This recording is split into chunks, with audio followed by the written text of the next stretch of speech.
The morning light slipped gently through lace curtains, painting golden lines across the wooden floor. The clock on the mantel ticked steadily, its sound echoing through the silence of a Sunday that felt like every other, calm, unhurried, and quietly old. I was in the kitchen, humming softly while the kettle began to boil, when I heard my grandson's voice echo down the hallway. "Grandma? Can I look through your old stuff? The one in the closet?" His tone was playful, curious, innocent, that of a 17-year-old boy exploring the mystery of someone else's past. I smiled faintly, not really paying attention. "Be careful, Noah. There's nothing in there but dust and memories." But I was wrong.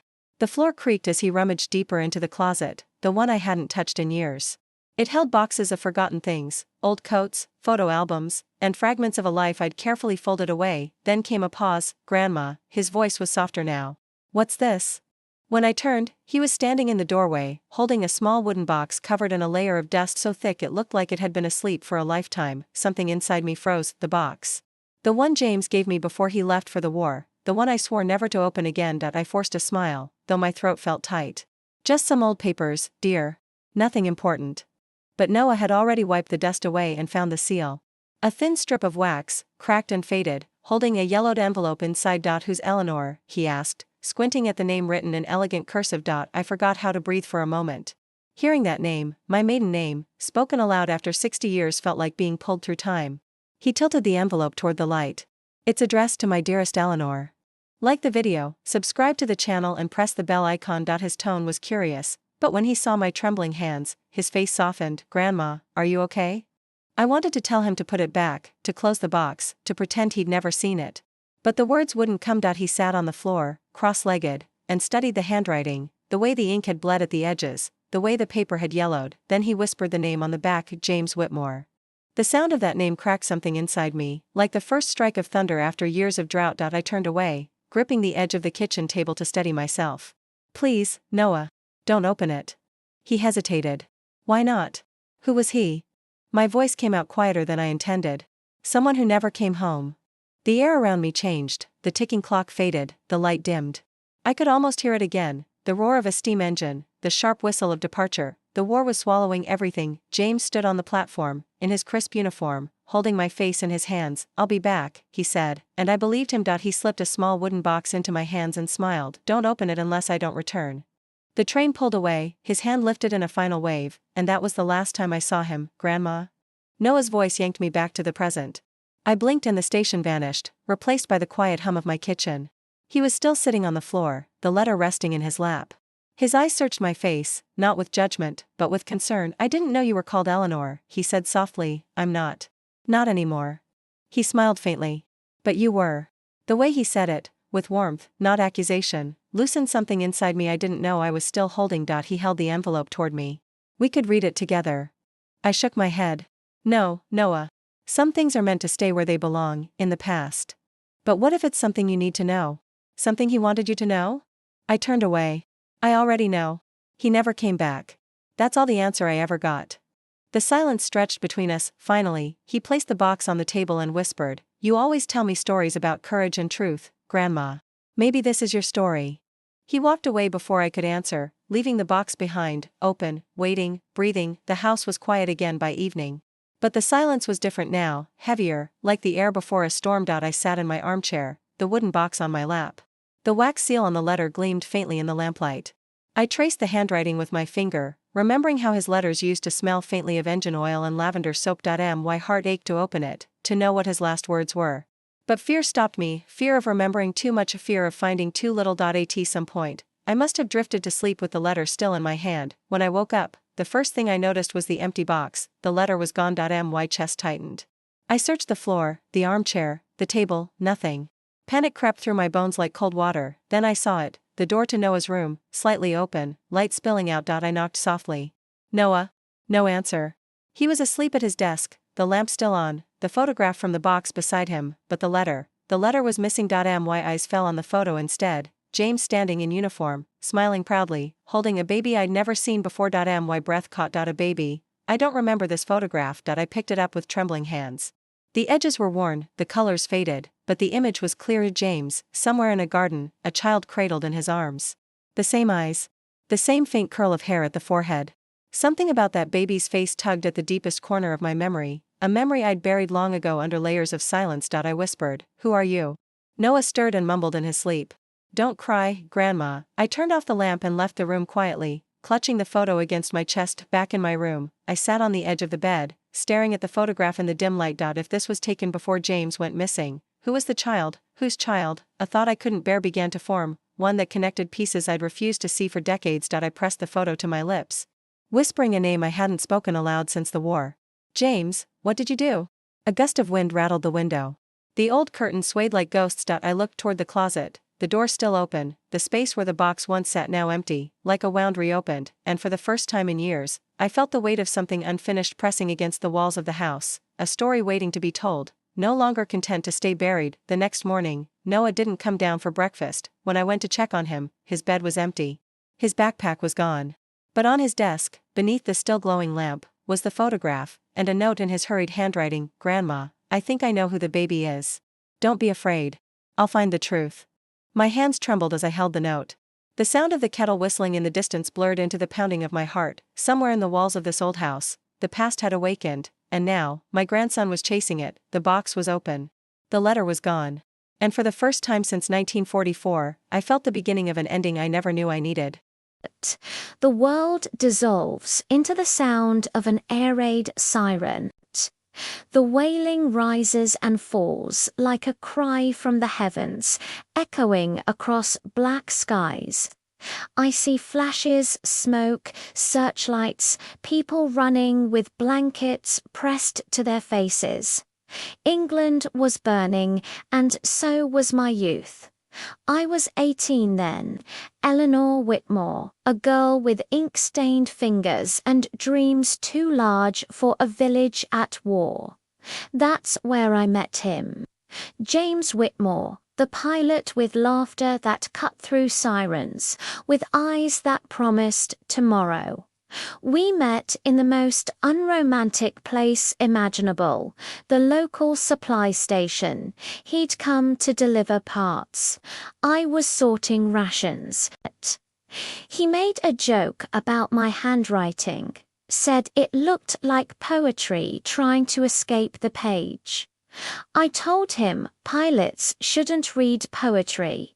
He smiled, then maybe I'll fly it instead. That was the beginning. We spent evenings by the riverbank, the air thick with the hum of faraway bombers. Every night he'd talk about the sky, how small the world looked from up there, how fragile. He'd say, "When this war ends, I'll find you. No matter where the world hides you." I believed him. It was winter when he left. The station was crowded with soldiers, smoke, and the scent of fear. He pulled me aside, away from the crowd. His hands were cold, his eyes bright. "Ellie," he said softly, "if I don't come back, promise me one thing. Don't wait forever." I didn't answer. Instead, he pressed something into my hand, the small wooden box. Inside was the sealed letter I still couldn't open all these years later. "Don't open it," he whispered, "unless I don't return." And then he was gone.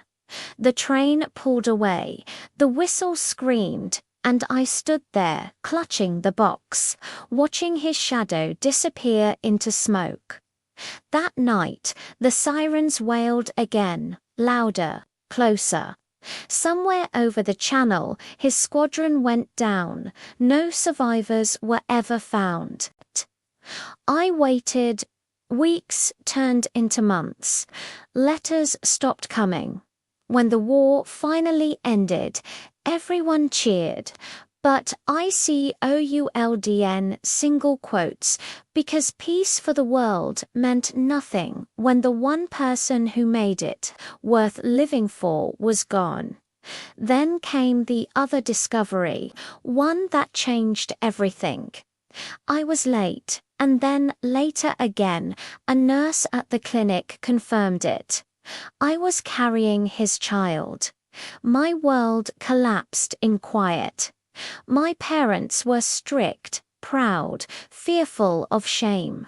A daughter with a soldier's baby out of wedlock would destroy everything they built.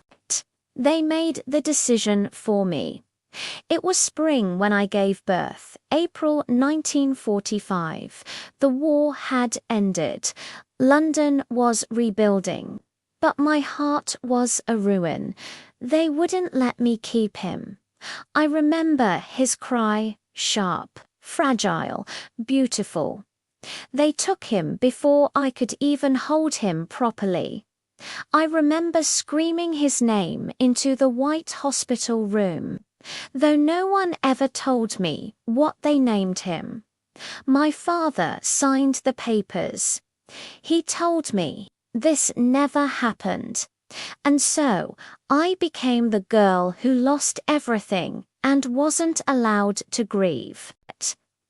I moved to the city, tried to start again, married a kind man years later, had children, built a home.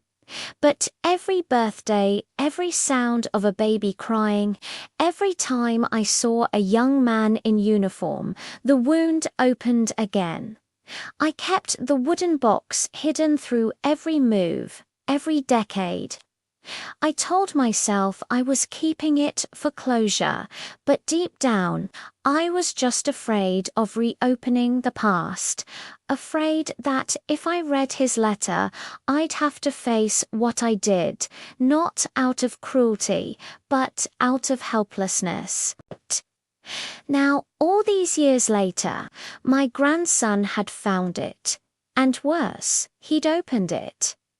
I sat at the dining table, the photograph still trembling in my hands. The baby in James's arms, could it be? When Noah came downstairs, I didn't know what to expect. Anger, confusion, pity. But what I saw instead was something else, heartbreak. He looked at me with tears he didn't bother to hide. "Grandma," he whispered. I read the letter, my breath caught. "You, what?" He sat beside me, voice trembling as he repeated it. "My dearest Eleanor. If you're reading this, it means I didn't come back. I can't bear the thought of leaving you without words. There's something I must tell you. If fate allows, you may not be alone when this reaches you. If you ever find our son, tell him I never stopped looking for him. Tell him his father loved him long before he was born." Noah wiped his eyes.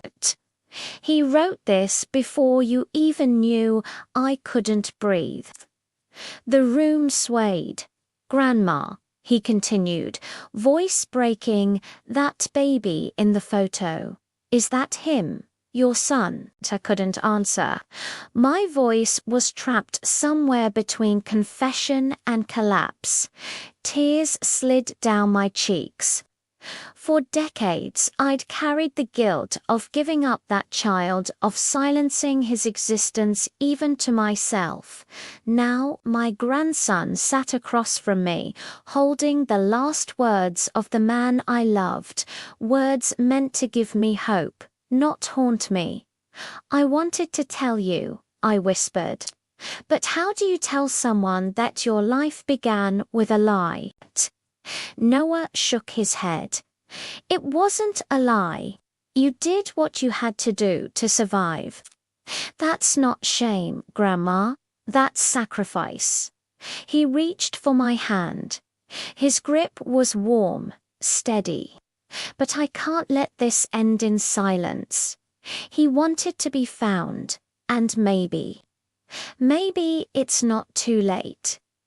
That night, Noah stayed up late. The letter spread across his desk, beside the photograph. I watched from the doorway as he searched on his laptop. Names, archives, census data, adoption records from the 1940s. The glow from the screen lit his face determination where there used to be innocence. He looked up suddenly. If he was adopted, there must be a record somewhere. I wanted to tell him to stop, that the past was better left where it lay. But I couldn't, because for the first time in 60 years, I felt something I hadn't felt since that train station hope. Noah turned to me.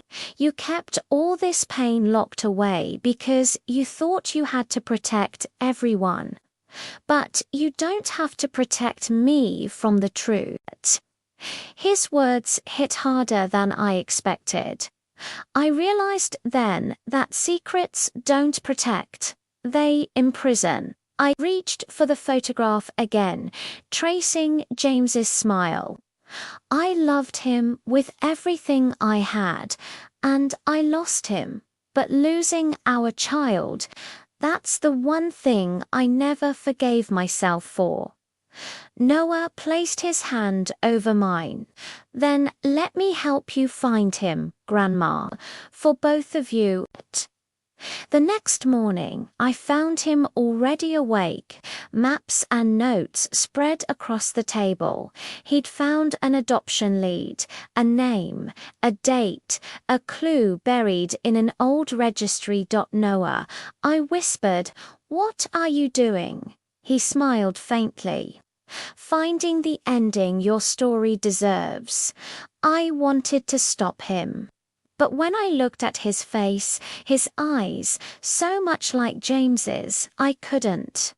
Maybe fate had brought him here for this reason.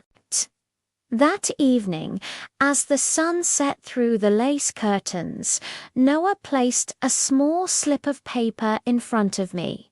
It was an old record, nearly unreadable, but I saw it. The name Thomas Reed. Born April 1945, the same month my son was born. My pulse quickened, my vision blurred. Noah looked at me, voice trembling.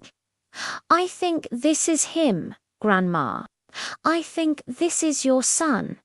The clock ticked once loud, final.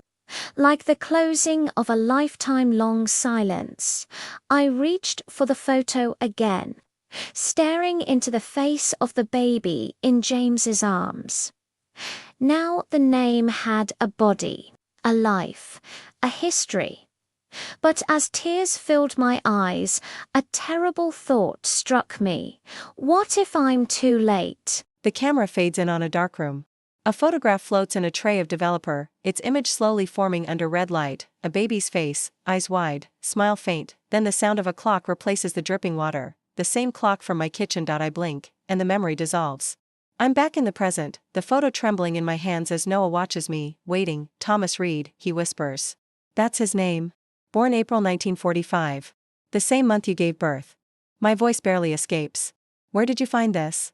He shows me the adoption record on his phone. It wasn't easy. Most files from that era were sealed. But this one, it matched. Location, date, even the hospital. My heart begins to pound, every detail lines up. Every wall I built starts to crack. For the next week, Noah dives deeper. He finds old addresses, newspaper clippings, fragments of a life that could have been my son's. He brings me printouts, each one carrying a different piece of the puzzle. "Thomas Reed," he says one night, spreading the pages across the table, "was adopted by a family from Nottingham. He became a teacher. Married. Had one son, Michael." He looks up. "Does that name mean anything to you?" The name hits me like a jolt. Michael Reed. I whisper it to myself, the syllables trembling. No, but it sounds so close. So familiar. The house feels alive again, buzzing with questions I'm afraid to answer. Every night, Noah works by lamplight, cross-checking addresses, writing emails, contacting record offices. I sit nearby, watching him, his determination, his gentleness, the way he refuses to give up. It reminds me so much of James. Sometimes I close my eyes and can almost hear the echo of his laugh in Noah's. The resemblance is haunting, as if time itself has folded in on me. One evening, just after sunset, the phone rings. Noah answers first. His tone changes. "Yes, that's right. Thomas Reed. Adopted, April 1945. Do you have any surviving relatives listed?" He listens, scribbles something on a pad, then freezes. He looks at me slowly, eyes wide. Grandma, they said Thomas Reed died 15 years ago. But his son is still alive. My breath catches. What's his name? He hesitates, voice breaking. Michael Reed. The name rolls through the air like thunder, and suddenly I know why it sounded familiar. That was my son's real name, before adoption, and my family's name now, after marriage. The world spins. Noah, I whisper. Your father's real name was Michael Reed? He stares at me. Wait. Grandma, what are you saying? I can barely speak. My hands tremble as I reach for the photograph again, the baby in the picture. Thomas Reed, he's my son. That means, my voice cracks, tears blurring everything. That means your father, Noah, your father is his son. Noah blinks, struggling to keep up. You're saying, my dad's grandfather, was James Whitmore? I nod slowly, tears falling now. Yes. And the boy he raised, the one I lost, that was my son. The silence that follows is unlike any other, deep, sacred, filled with generations colliding at once. The scene drifts back in time again, 1955, a decade after the war. A young woman walks through a park, passing a couple with a small boy. She doesn't notice at first, but the boy's laugh freezes her. It's a sound she knows, too deeply. She turns, sees the child's face, the same dimple, the same dark curls. The mother looks up and smiles politely. Beautiful day, isn't it? She can't speak, she only nods, because deep down she knows, she's looking at her son.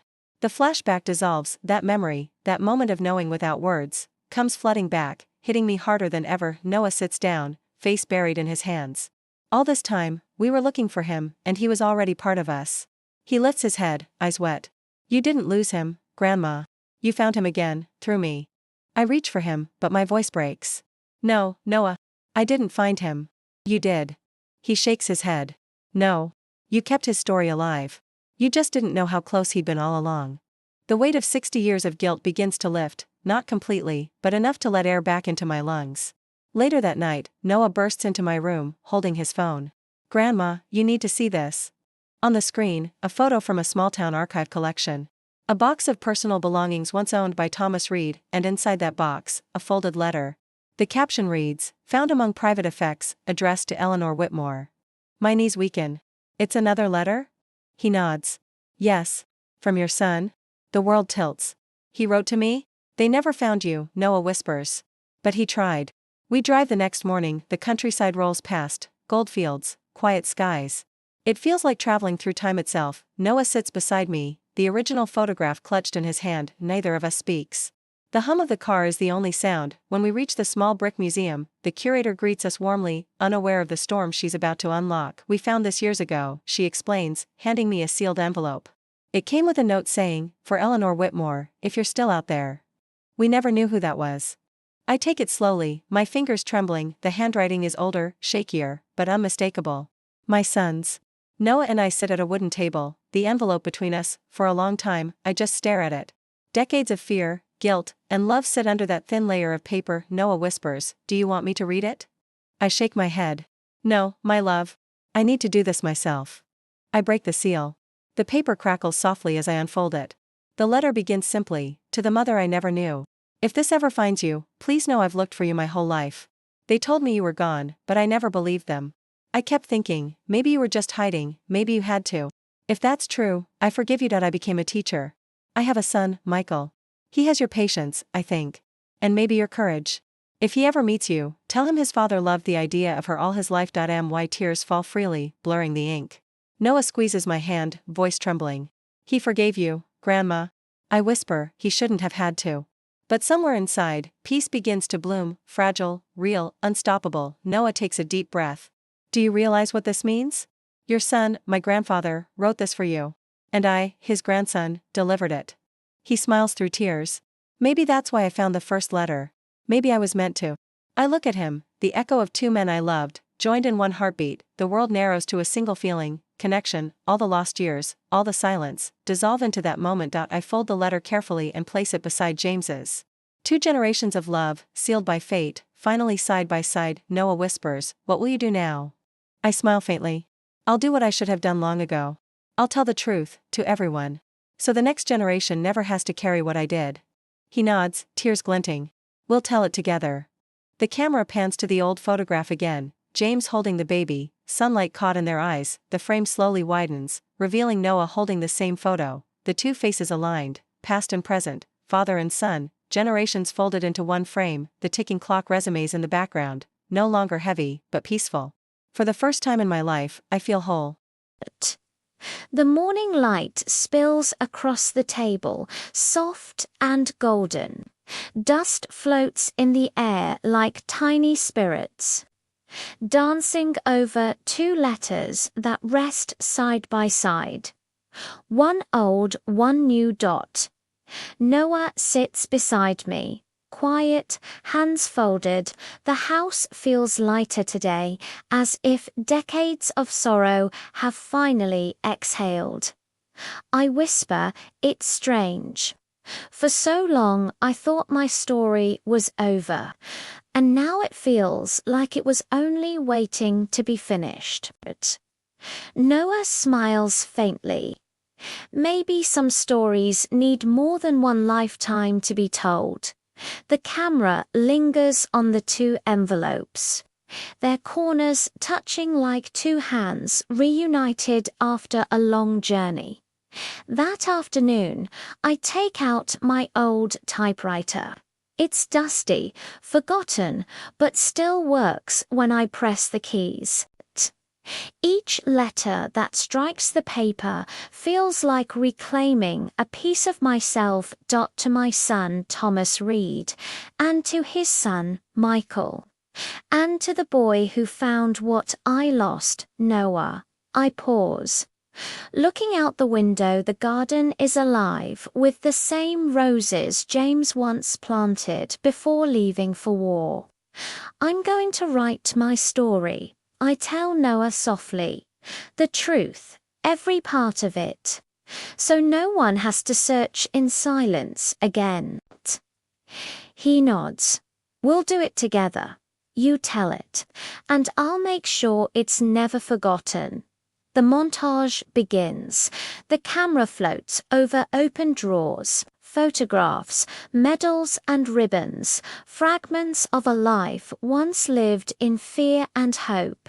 Noah records everything with his small camera, his hands steady, his face calm, reverent. He asks gentle questions, never pushing too hard. How did you meet him? What was he like? What did you feel when the letter never came?